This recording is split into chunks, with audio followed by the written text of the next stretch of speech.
Hi, it's Christina with the Sisyphean Journal. I am continuing with the Triggernometry interview with Dr. Calum Miller um, about how he came to see abortion as harmful to not just the babies but the mothers as well. And this upcoming section is called Health and Harm Implications of Restricting Abortion. Question I want to ask, which is this. Right, so let's say we take the approach of, banning abortion, apart from in certain cases. Isn't that just going to mean that there's going to be backstreet abortions? That actually what we're going to do is create an unregulated service, which is going to put these women, and particularly vulnerable women's lives, at risk and in danger. Yeah, and that's obviously a common question and a very good one and a very reasonable one. And that's why one of the main reasons we have abortion legalised in the UK. It wasn't seen as a woman's right at the time. It wasn't seen as something that we should have. It was something that was seen as a bad thing, but it was better for it to be safe and legal rather than be dangerous and lead to women dying as well.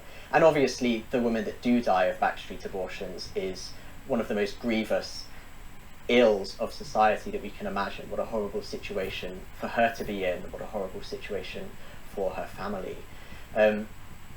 When you look at the empirical data, as I've done over the last 2 years on this specific topic, it really tells a different story. So the Royal College of Obstetricians and Gynecologists in 1966, a year before abortion was legalised, published a report on this question. And they said, actually, of the women who come into hospital because they've had an abortion and need medical treatment, sometimes even die, 20% of those at most have had an induced abortion. The large majority were actually from natural miscarriages, and tragically as a result of those had complications and sometimes passed away.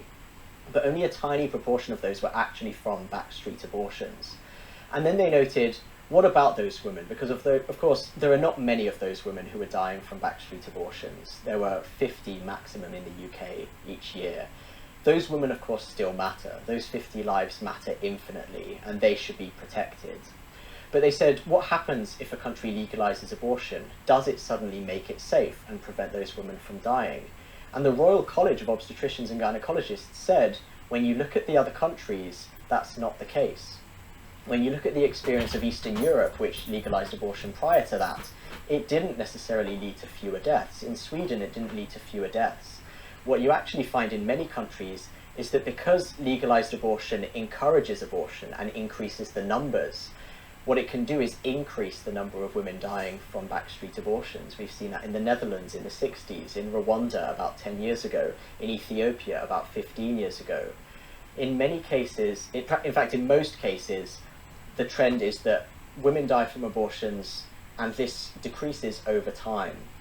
But when abortion is legalized, the same trend carries on. In some countries... And I've talked about that before. If you look at abortion deaths annually in the U.S., from the beginning of the 20th century, it's down, down, down. In the 40s, when blood transfusions and antibiotics come in, it's down. Leveled off in the 1950s. I think it might have been due to changes in data collection or something, because it kind of in the 50s, and then it just started down again. And if you put milestones in the legal status of abortion on there, the only thing that changes is the proportion of deaths that are from legal abortions versus from illegal abortions. The trend is still heading toward that asymptote, because nothing is ever going to be 100% safe. So there's always going to be some deaths. And I don't see any advantage in your abortion was legal and you're dead, and your abortion was illegal and you're dead. You're just as dead. The response needs to be to look at, okay, was this, as in the case of Vanessa Preston, where it appeared to be an all surgery has risks. What was his name? Curtis Boyd ran the abortion clinic where she died. It certainly appeared that he was following his protocols carefully, that they had their emergency protocols, that his staff followed them, and that this was just all surgery has risks, sometimes you die. Whereas you look at, people like Scott Barrett or Kermit Gosnell or Douglas Carpin, where they're, or oh my God, Steve Lichtenberg, where they're playing Russian roulette with their patients' lives, you know, you can't shrug those off as, well, all surgery has risks. Again, the idea that legalizing abortion prevents maternal deaths has absolutely, you have to do dishonest data massage to make it appear that way. And the way the abortion lobby does that is they'll take, oh, look at this 5-year span before Roe versus Wade and this 5-year span after Roe versus Wade. And look at that! This 5-year span is lower than this. It saved lives. Well, you take this 5-year span and this 5-year span and this 5-year span, and it was falling. You can, you know, credit anything. Oh my gosh, the TV show Bewitched was canceled, and look, there's fewer abortion deaths after than there were before.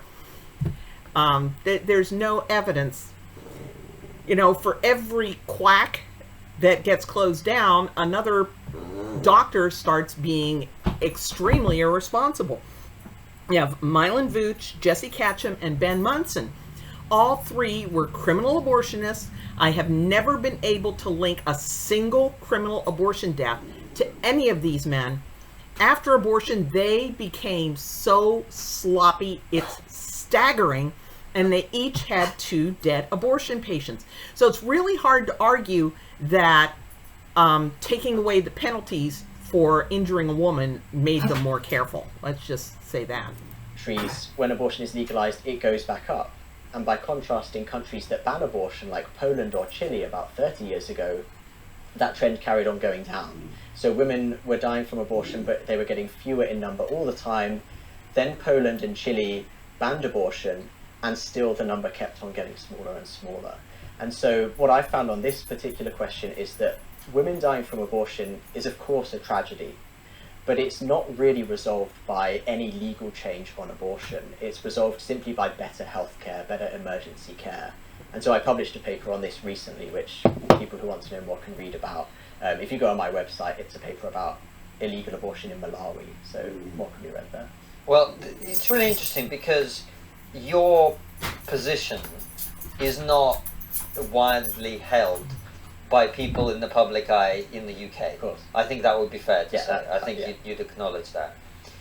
And yet, I'm sitting here listening to you, and we're supposed to believe that people who hold your views are some kind of moral monsters who, and I'm not seeing the moral monstrosity in your argument. In many ways, I find it odd that, you know, the realization of, you know, my baby's kicking inside my wife's womb and it has a heartbeat, and by saying that maybe I don't think you should just be able to just kill that baby for your own convenience right this second, which you're legally allowed to do.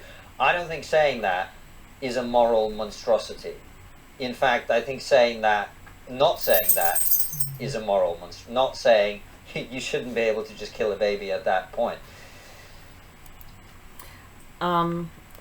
We're now into a new section, how abortion facilitates male irresponsibility. So we're cutting this short, and we're going to move on to the next segment with the next video.